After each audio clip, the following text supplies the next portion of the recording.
sliding splits into that uppercut is crazy. I wonder if I would land an aerial, what it would do. Could it actually generate a decent amount of power? And I love the level changes on those side kicks. You know, going low, middle, high is really fun. Bless Aaron for reacting that quick. That was probably one of the hardest things I ever had to do doing Mortal Kombat. What's going on, guys? My name is Noah Flater. I'm an actor and martial artist, and today we have a very special episode. I recreated moves from every Mortal Kombat game. So just for you guys that don't know, I was the motion capture actor for Mortal Kombat 1. So I have a little bit of back history on how we did these moves. I did 8 of the main characters as well as the face model of Kenshi Takahashi. Let's watch Johnny Cage combo number 1.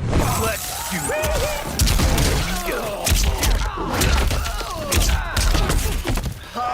This was sadly the only character I did not do, and I really wanted to do Johnny Cage's MoCap. Whoever did it, killed it. I love his style, but I love Johnny Cage. This combo is so awesome. So he's got a really cool, distinct, I would not say Muay Thai, but more like kickboxing style, which pays homage to his original concept. He was designed and based off of Jean-Claude Van Damme, who is known for bloodsport and kickboxer. The personality bit to Johnny Cage, come on, is so good. So let's do the breakdown of how I recreated this move.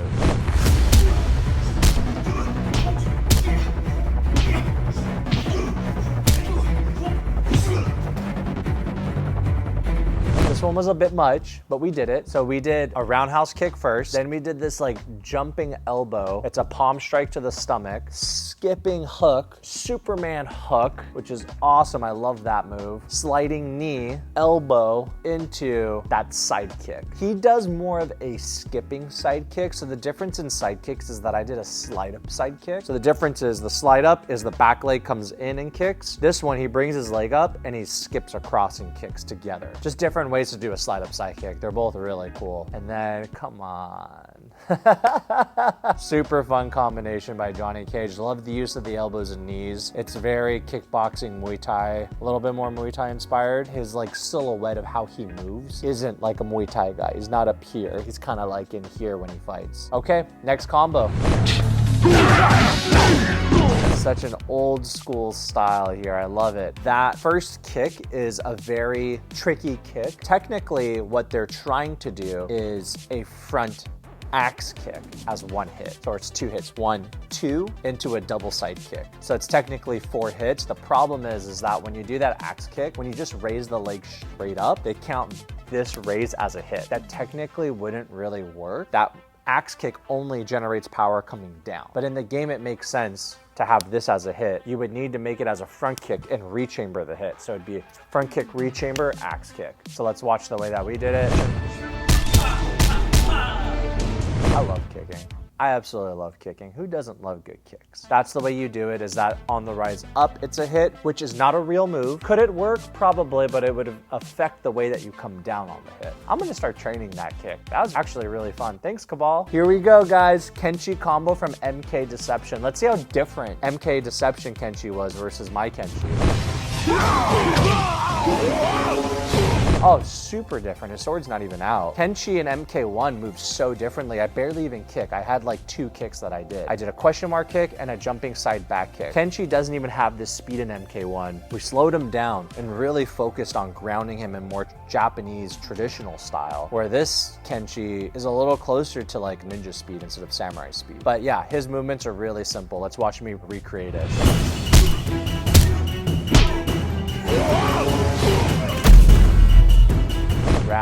Round, uppercut, telekinesis, sentoed his ass down to the floor. Can we use sento as a verb? You just got sentoed.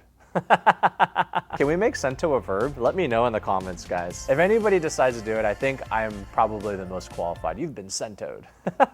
I'm so stupid. It's a fairly straightforward combo. It's just really cool to see how Kenshi has evolved. And I like actually slowing him down a bit to really feel the weight of his sword and his movements. Okay, this is a Reptile combo from MK Deadly Alliance. Let's watch this one. Oh my God, when was this game made? The evolution of video games is insane, and like watching a game like Mortal Kombat, literally it's 35 years in the making. You can see in the past few decades how it's really evolved and changed, especially just in their style and movements. Now, we don't hit in a circular motion and just rigid and bring it back. You know, they're trying to go for a more reptilian, more of a lizard type of movement, but the martial arts history is they use a lot of tiger style for something like this. I tried to make it a little bit more fluid-ish, but let's watch how we did it.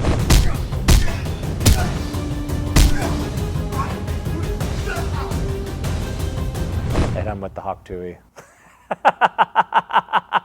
I don't think Aaron liked it. That's Reptile's specialty. Hit him with the Hawk Tui and that's it. But I try to give these like bigger movements, over elaborate it, create this like fluidity in the movement. Really fun. I gave him a different front kick. So that front kick foot is flexed in the recreate here versus I either do ball of the feet or toes pointed. But there's 4 or 5 different variations of how to do a front kick and that was one of them for Reptile. But let's watch the next one. This is, oh, I didn't even know this character existed. It wasn't until recreating this that I found out the history and the back lore of the character MoCap from MK Armageddon. I had no idea that this character was paying homage to Carlos Messina. He was supposed to just be a small cameo character that ended up getting so much fan love and they gave him his own little universe to live in and he ends up getting hired by Johnny Cage in the story. So cool, absolutely love this character. Can we bring him back in MK2?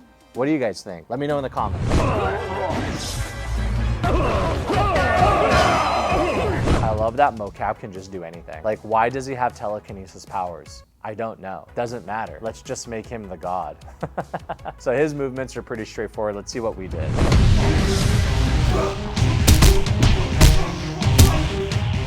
There's some footwork that like, if you're only training at a traditional martial arts school, this footwork is really hard to do. We slide in, stepping cross, step cross. So the concept of switching stances and attacking at the same time, so where I step and punch, is actually really tricky for a lot of people. Then we throw that round kick into a slide up side kick to the face. So it was a lot of the basic movements. Absolutely love MoCap. Let's bring him back. Okay, Johnny Cage, MK Armageddon.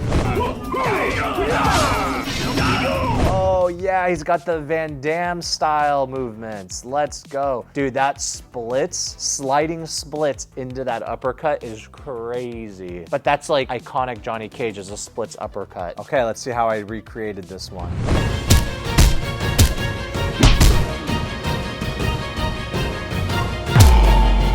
He has a little bit of a traditional style setup where he's kind of starting in a low block position here, which is known for probably Shotokan karate or Taekwondo, any of those like Japanese or Korean arts. But he starts in a traditional stance, goes to a middle punch, rising knife hand into axe kick, splits into uppercut. Oh my goodness. That axe kick into splits was crazy. And then I'm like, 1 second, let me get up off the floor.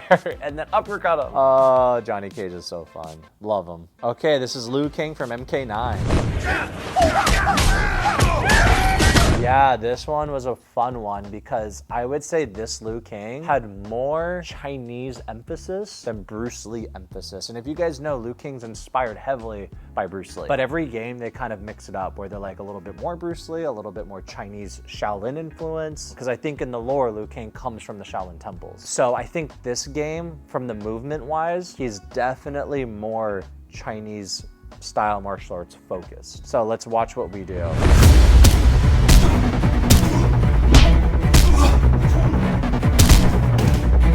So I did a few variations because this is a trapping back fist and it can be a trap here with the back fist and that's known in Jeet Kune Do.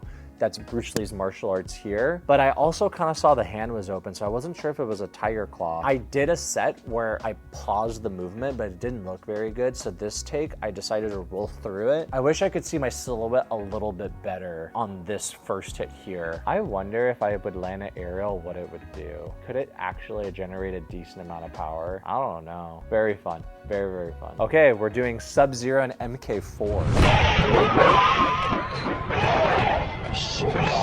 Oh my God, that slide is so damn difficult to do. So the first movements are really easy. I think that was a knee, same leg comes back into a spinning heel kick. And then they do that slide across the floor. Now actually had to try and do that slide in studio. You know, when you're in a motion capture studio, especially at NetherRealms, they have like this like rubber type floor, like it's made out of rubber material, but a normal flooring, but you have to wear your MoCap shoes, which is like, usually it's some kind of New Balance or, you know, some kind of like tennis shoe that you're wearing in studio. That grip doesn't allow you to slide. So we had to figure out how are we getting that slide. I think what we ended up doing was laying out cardboard on the floor, duct taping it to the floor, and finding some kind of material where I think it was just more cardboard where I'd slide across the floor and getting that perfect silhouette, holding it while I'm sliding. It was so difficult. Just that whole process probably took like 4 hours. We got really lucky being in the dojo here because we have a crash mat that the material was able to slide across this dojo floor. So let's take a look at how we did it.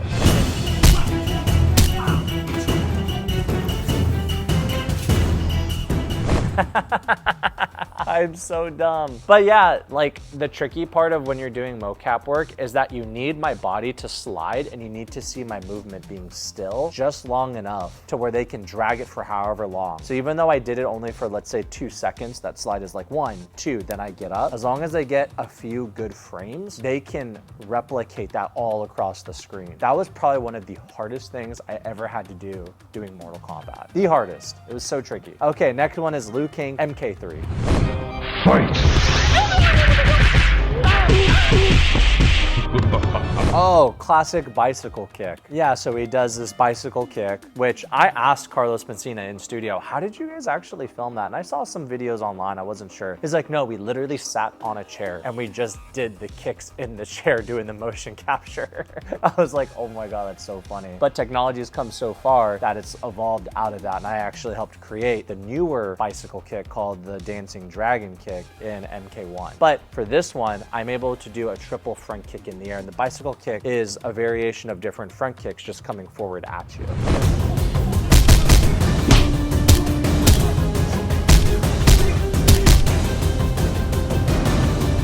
So I can do 3 to 4 front kicks in the air, elbow, uppercut, elbow, knee, and triple side kick, low, middle, high, and just some little bit of Bruce Lee swag. And I love the level changes on those side kicks. You know, going low, middle, high is really fun instead of just kicking at the same spot. Love a good Liu Kang, always with the kicks. You know, it's my favorite. Next one is Raiden MK1. That was all me. I got to do all the action design for MK1 on Raiden's movements. Oh my God. This movement was so tricky. So again, the way we filmed this was breaking it down move by move. So I did each of those individual moves one at a time, and then we would start to blend them. But that jump kick is kind of a jump crescent gyro, land into that horse stance. I did that solo by itself, but for the video I tried to combine the movements. It's really tricky to do it in combo, but let's take a look at what I did.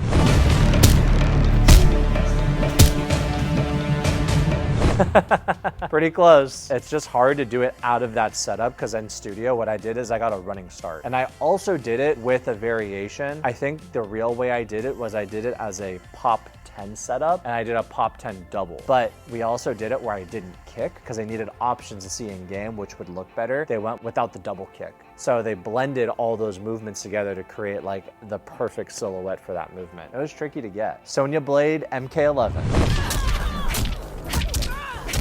I actually really enjoyed this one. This one was one of my favorites. The hardest part of us recreating this is I couldn't see the toe point. It's so dark in the clip here, and the toe point's important because that lets me know if it's a round kick or a side kick. But there are different variations that people do side kicks where they do a snapping side kick. So I couldn't tell if it was a roundhouse or side kick in this clip. But let's watch me recreate it.